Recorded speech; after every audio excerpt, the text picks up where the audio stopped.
បាទអរគុណចិត្តកូនទាំងពីរកូនទៀនស្ដាប់ហើយ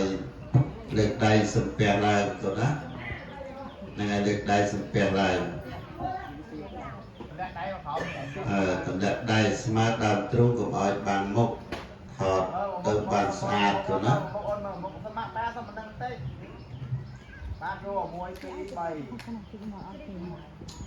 ចិត្តកូនថ្វាយបង្គំលើភ្លើងម៉ាក់3ដងគ្រប់3ដងកូនអោនឲ្យដល់ភ្លើងទៅគេចង់ចូលកាមេរ៉ាយំតាមគេមួយថ្ងៃយំតាមគេអោទៅយំទៅអីអោតិចទៅខ្ញុំយំមកយំតាមអោតិចទៀតឲ្យទៀតតិចបានលើកដៃអាចបានកូនបាទ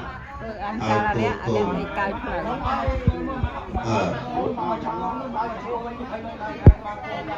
អឺដៃអែលទៅមកប្រកាន់ចូលមកអេវាយគុំបាទអាការវាពេលហើយកាត់ខិតក្រោយទៅកាត់ខិតក្រោយទៅ